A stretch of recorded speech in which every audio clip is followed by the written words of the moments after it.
Glad to have you. Stay tuned on ADB and this market report show on ADBN television. And we are so sorry for the break in transmission through the network challenges. But Doctor is here and we'll be connecting with him right now. A very good day to you, Doctor. Good afternoon again. Thank you and sincere apologies for the network issues. We just have to accept that apology without any much ado. Now, Doc, what I was asking earlier was, what is your reaction to the Nigerian Youth Academy establishment? So, on face value, and thank you for this question, on face value, it looks like a great initiative. It looks like one of those things that will add value to Nigerian youth. And anything that adds value, generally, I would say it's a good step in the right direction, because right now, there is an argument, or there has always been the argument between employers of labor and tertiary institutions saying that, oh, graduates are unemployable. There have been different arguments left and right on both sides. But also, why are we having the Nigerian Youth Academy? Considering the date, the speech of the vice president, we understand that they are trying to bridge the gap among young people, which is a definite need.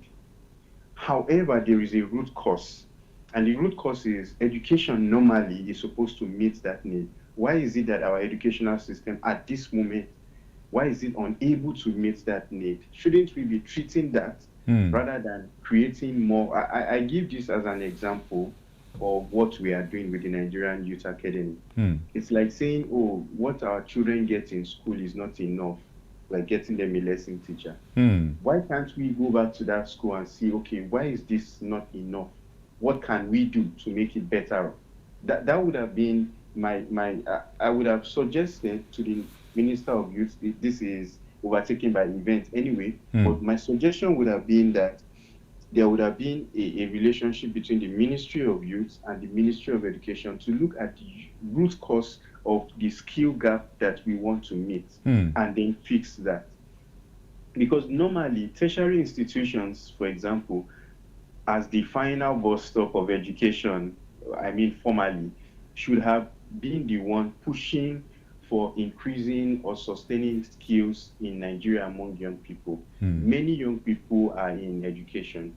Just few Nigerians are not in education. And so if that is the case, and we already have a meeting point for them, why not strengthen those meeting points? So that's my own subjective interpretation. But looking at the offerings of the Nigerian Youth Academy, it's an excellent initiative. But I just fear that it is another opportunity to say, okay, I'm doing something for young people in my ministry. I would have loved more collaboration with the Ministry of Education and other ministries, maybe the Ministry of Commerce or those with respect to entrepreneurship, that can bring out a product we embedded within our existing institutional frameworks to increase the skills and capacities of our young people. But this is also good. It's just that I don't think that the impact will be so significant. They're looking at 7 million within the period that they're looking at. But in Nigerian universities, or let's say tertiary institutions in Nigeria generally, we have more than 600 tertiary institutions in Nigeria currently.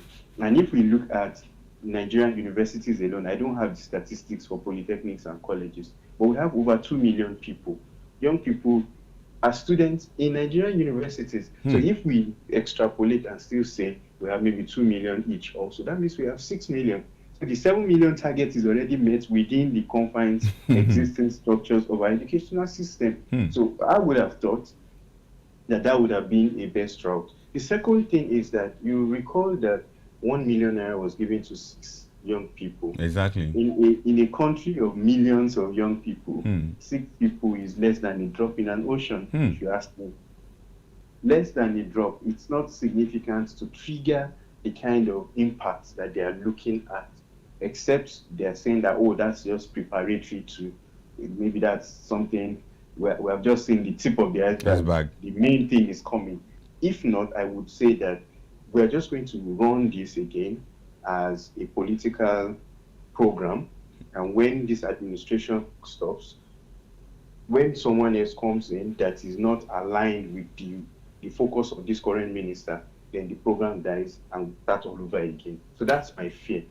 Continuity for the program. I know it's a presidential program, but you know it's also driven by the ministry. If the new minister of youth comes and says, oh, this is not aligning with how I think we should drive it, then we have risked the fear that it will not continue anymore, and that's not good for our economy at this time. And what you say is quite very apt, because when you say the sustainability of this kind of program is quite very interesting, because I could recall that we have had similar projects like this. Many of us will not forget in a hurry the You Win ambassadors or the You Win initiative.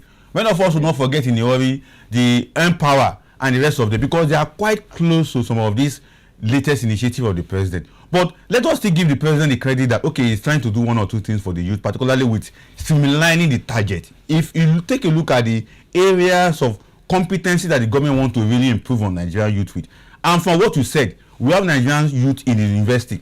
And when I take a critical look at this particular project, I discover that they are focusing on people who are out of school already, and they are seeing how they can bring them in and give them more skills. But the illustration that you painted is quite very, very logical, because our children are out of school already. They're not getting an extra lesson to begin to teach them. Where will this take us to? But away from that, let's now take a look at the critical aspect of this particular project in terms of sustainability, as you rightly pointed out. In your own view, how can such project be sustained beyond just limitation of a particular government as we have now? If APC leave power in 2027, or they're out of power in 2030 or thereabout, what will now happen to this kind of policy that we see as very genuine, very robust, and very logical for Nigerian youth?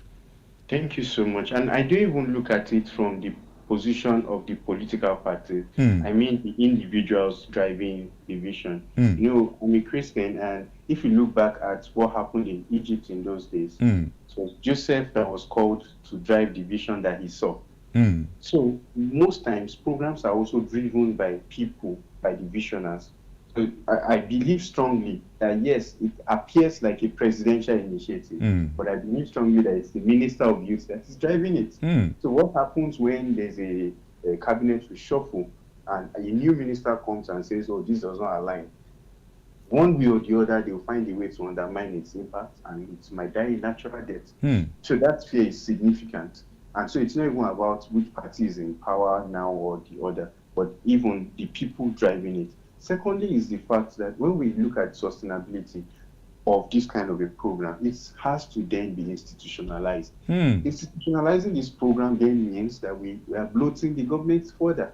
Because what is this program doing as an institutional agenda that cannot be done within the confines of existing structures? At the Ministry of Education, the ministry that is, funny enough, I can't remember the name of the ministry, as in charge of maybe commerce and entrepreneurship and trade and all of that. What is this program doing that cannot be done within existing structures? Because the best way to do it is to institutionalize it and make it a government department or embed it within a ministry or something. And if it's not done like that, it won't survive. Because once the next person comes, and just might be discarded. So, but if we institutionalize it, then it means that we're increasing the size of government, increasing government spending, because there will be people to man that, there will be people to do impact assessment, there will be people to do evaluation, there will be people to drive it. And so I'm stuck within those confines to say that truly it's a good one, but I would expect that to sustain it reasonably, we should embed it within existing government structures. Very interesting. Much of collaborations. Thank you. Now, Doctor, there is something that the president said in his speech when they were launching this particular program. He said the poverty within this group of people that he wants to tackle it with this NIA. Is that possible? So, very well. I believe that they would have done their strategic plan and they would have looked at the numbers, looked at qualitative variables and all of that. But for me, as someone who recently got into social protection studies, I have found that poverty is not just a unitary, it's a symptom of a larger combination of factors.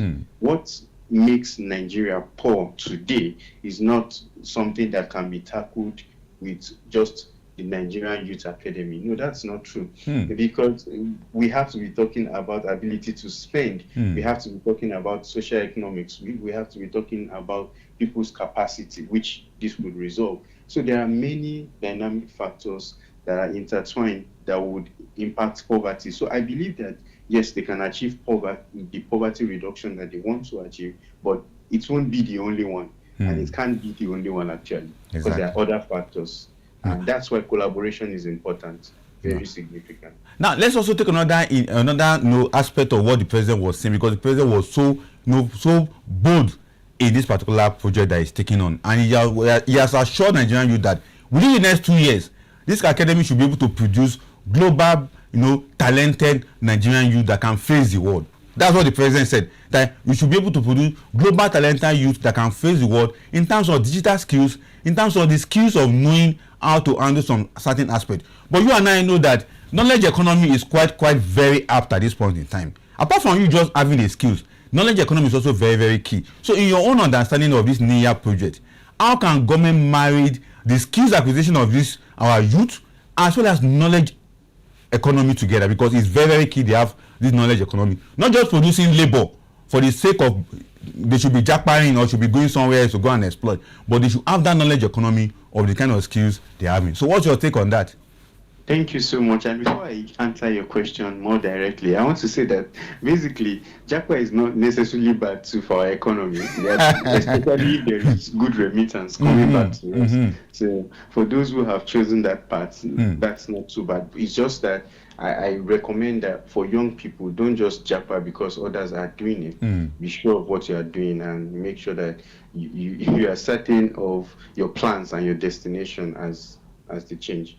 So now I believe that in raising young people by the Nigerian Youth Academy, which is a significant plan, I ask many questions. Even if you have trained many people, we still need access to resources and access to social services that we don't currently have. One of this is what is currently affecting my interview with you right now. Exactly. I am here, I have access to a laptop, there is power supply, but my internet is bad.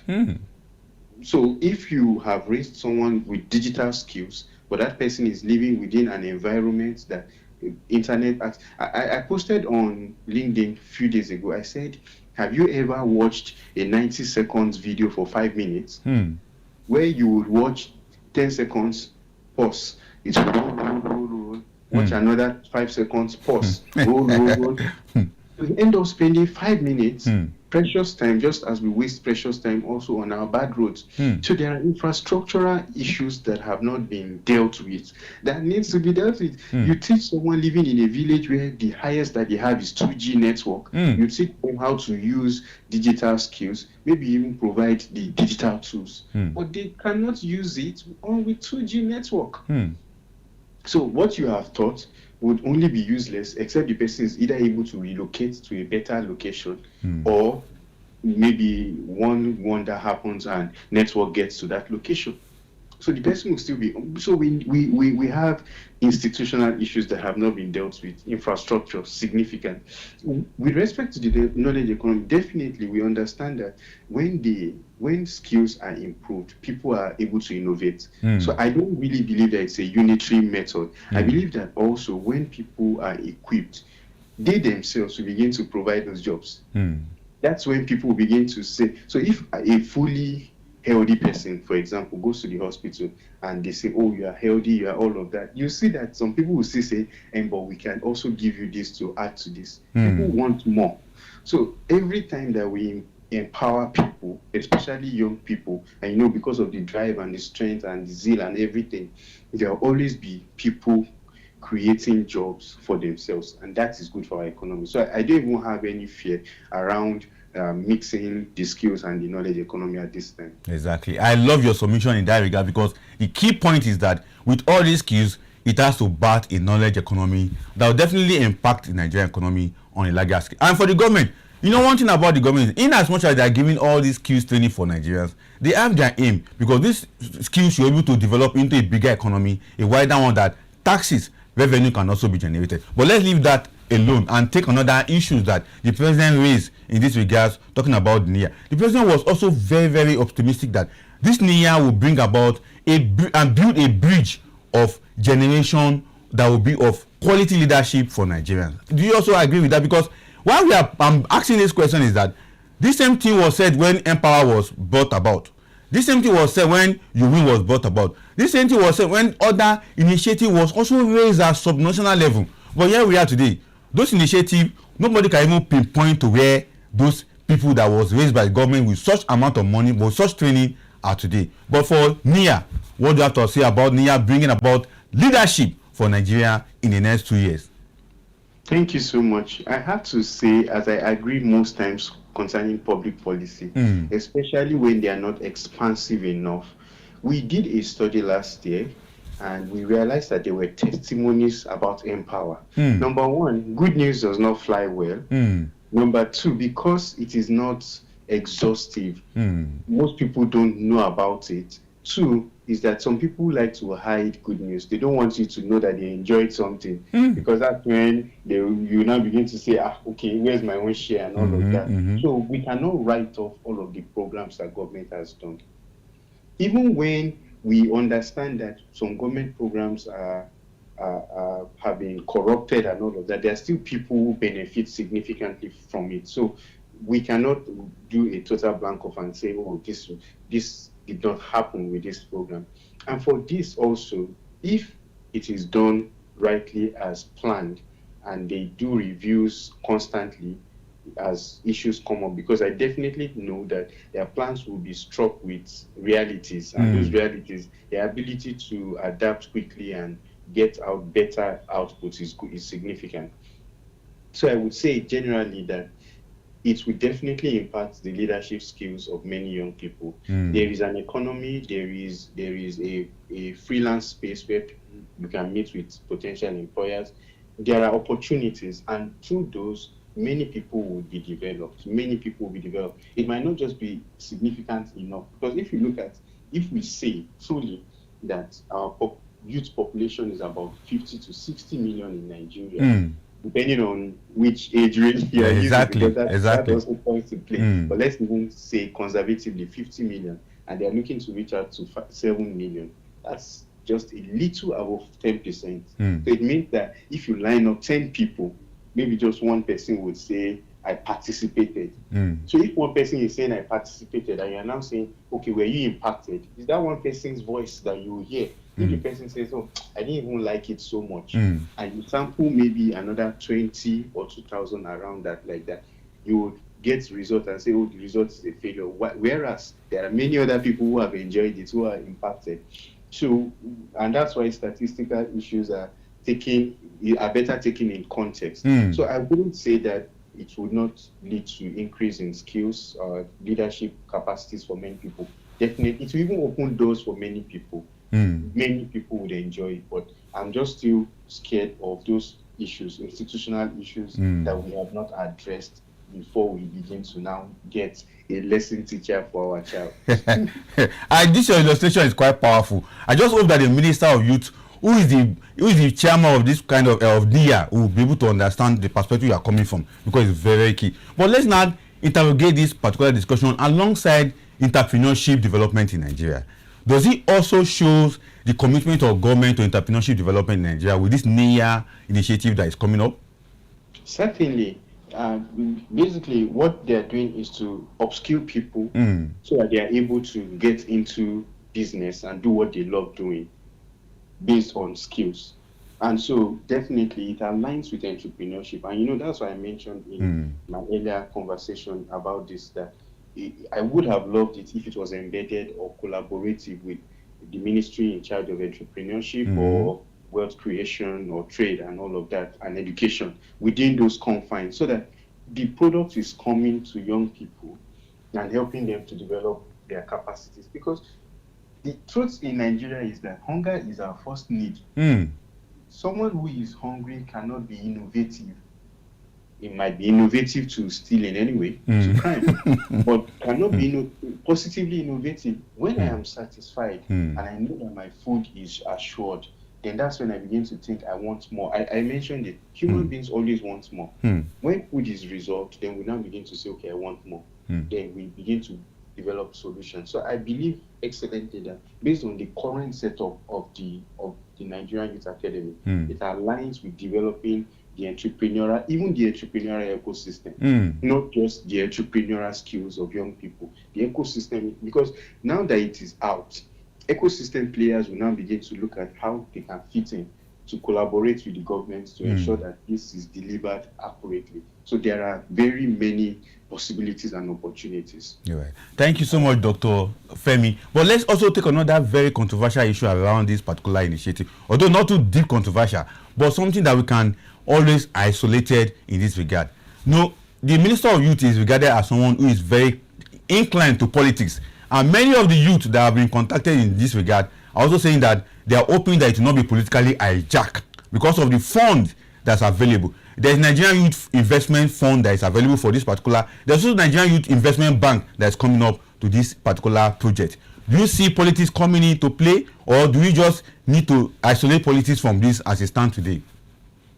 So we should not say that this is a Nigerian problem, it's a global problem. I was in Germany from September last year, and one of the areas that my team and I were looking at was political patronage with respect to government programs. There is no way, and I say this categorically, there is no way that this will not be politicized. Yeah, exactly. There is no way. There will be political quotas for some people who have served the government. But the truth is that we should have a merit list that is greater and significantly higher than the political list. Because it would have been more appropriate if we have a merit list that is 100%. But I'm not sure that that can happen currently in our current configuration as a country. So we are saying but what the minister can do is to ensure that the merit list is significantly higher than the political list. And one way to do it is to ensure that even that political list is merit-based. Exactly. So that way we understand that yes, maybe they want to do it by geopolitical zones or something, but at least ensure that those that are coming from those zones are people that have already acquired the skills. And not just because there are government programs that we have seen or we have had that monies were released and they went to use the money to marry more wives or to buy cars, whereas they were released for agricultural projects. So we don't want that kind of a thing. It doesn't make sense for us as a country at this stage to be using the future of young people to be gratifying the desires of our political associates. That I don't think that does not make sense at this time. So I believe that my suggestion, my recommendation to the minister is to ensure that the merit list is a minimum of maybe 95%. Very good from you, Doctor. You know, the reason why I asked that question was that there was a 70 billion youth fund that was released under Buhari. Till today, nobody knows the set of youth that collected that money. And that's why I raised the question, because for NIA, this new initiative for Youth Academy, there is also a sum of money that federal government is going to be releasing for this project. So we don't want to begin to ask questions where the NIA money goes. So that's why I asked that question in that niche. But rounding up, because we have less than 5 minutes to begin to round up the show right now, what would be your advice first to federal government who carried out this initiative? Because as you rightly pointed out, it needed to be institutionalized. It could have come under the purview of Federal Minister of Education, Federal Minister of Investment and Trade, as well as Youth and Development. But here we are, it is only under Youth and Development as this project. But what would be your advice going forward for the government in case they intend to do another project like this? So basically, we need a large and harmonized program for young people. Large in the sense that in 1 year, we are covering nothing less than 50 million young people. And that's how we can propel the growth that we want. Because young people are active, people are available to work, they also want to learn. And that's a need. But if we continue to do, the Yorubas, we call it small, shuke programs. If we keep doing those ones, the impact will not be felt. But if we do a large program that we even share, that some people, you'll be surprised that some people don't even know about Empower. I was surprised when I was doing my interview and I asked about Empower. Some people did not even know. But the program ran so long and many people benefited from it. So we need a large program that can bring people together, young people together. Secondly is collaboration. I understand that even the Ministry of Youth might even say, oh, we have a representative from the ministry, but we want more collaborative programs that touches on the touch points of every young person. Where would you find a young person in tertiary institutions? Where would you find a young person in other schools? And so if we can harmonize those touch points and see how we can then collaborate around them, then we'll be able to do better programs. And secondly, and more significantly, is the fact that infrastructure needs to go up.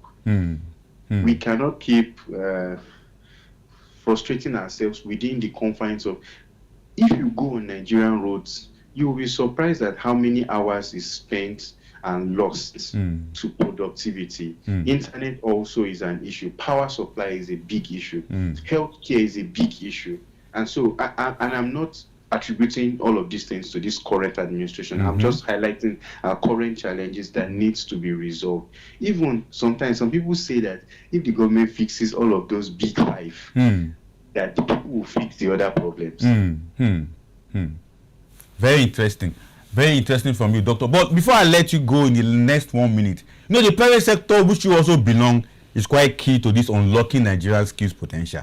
What would be the roles of private sector in unlocking the skills of potentials of Nigeria? We want to bring the private sector into it, but how would they play their role in unlocking these skills?